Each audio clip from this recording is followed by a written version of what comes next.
Hello Malegaon, ये है आपकी आवाज। में ऑर्डर हुआ था, वो ऑर्डर आज कॉपी आज हमको मिली, तो हमारे वकील ने जो लेटर लिखा था वो और ऑर्डर की कॉपी हमने तहसीलदार को दिया, क्योंकि जो हिसाब से मामलात हम देख रहे हैं यहाँ वो लोग कार्रवाई की तरफ से, इसलिए हमारे लिए जरूरी था कि हम फौरन उनको ऑर्डर की कॉपी दे दें, जिसमें अब एकदम क्लियर ये हो गया कि जो पिटिशनर आए थे उन लोगों को 17 जून तक राहत है। और ऑर्डर में ही ये बात भी बोली गई है कि ऑलरेडी इनको स्टे था। जो गौरी गोडसे मैडम का जजमेंट है उसमें ये बोला गया है कि इनको this court has already protected the petitioner by directing that no coercive measure be taken without following due to process. मतलब उनको ऑलरेडी प्रोटेक्शन था 25 जून तक, और अभी हमको वापिस भी इस कोर्ट ने भी स्टे कर दी। और उसमें क्लियर ये बोला है कि यार ये जो है वहां पर हमको दिख रहा है कि स्कूल, जिम खाना, टेनिस कोर्ट, ये सब चीजें वहां दिख रही है, मगर उसके खिलाफ कोई भी एक्शन नहीं लिया गया है। तो ये सारे मामलात में 10 जून तक सरकार ने एफिडेविट फाइल करना।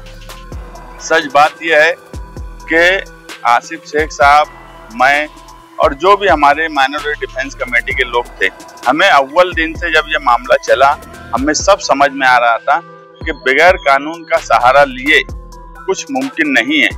और हमने वही लाइन अपनाई कि कानून का सहारा लिया जाए और कानून से हमें इंसाफ मिला। अब हमारा जो 17 जून को हम जो वहाँ बोलेंगे, अब अभी क्या प्रशासन करता है इसका इल्म मुझे अभी नहीं है फिलहाल।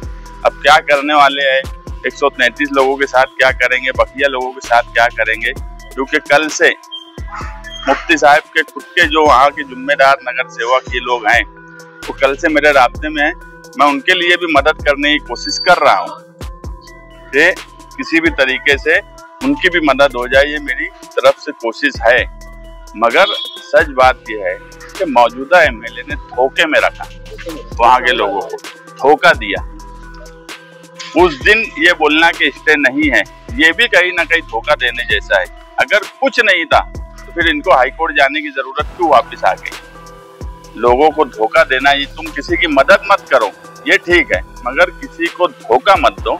मौजूदा एमएलए ने किला बस्ती वालों को धोखे में रखा। ये बात पूरे शहर के सामने जाहिर हो चुकी है कि वो आदमी को ना कानून समझता है, ना किसी काम में कोई दिलचस्पी लेते हैं, सिर्फ लोगों को धोखा देना। और ऐसे वक्त में जब इंसान परेशान है, हमारी माए बहनें हैं, लोग 60-70 साल से रह रहे हैं, उस बस्ती को जो उनका फिदायीन दस्ता माना जाता था उनको धोखा दिए, तो ये किसके साथ क्या करेंगे। मगर हम कोशिश कर रहे हैं कि सबको इंसाफ मिले।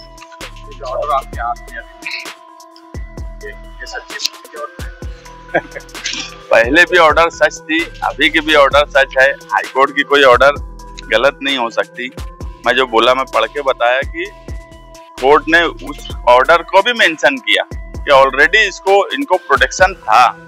अब स्टे लफ्ज ढूंढ रहे होंगे अधिकारी, जैसा उनको समझाए।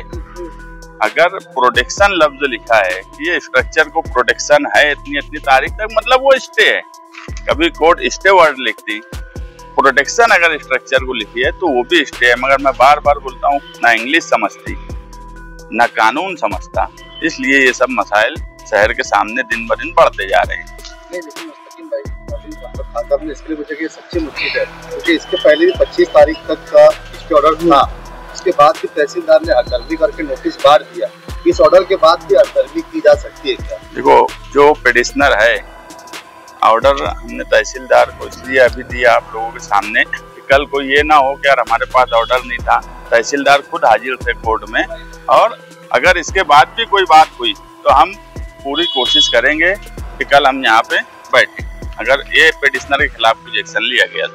कल अगर कुछ कानूनी कार्रवाई होती है बाकी लोगों के खिलाफ जो 133 छोड़कर, तो आपका क्या मतलब?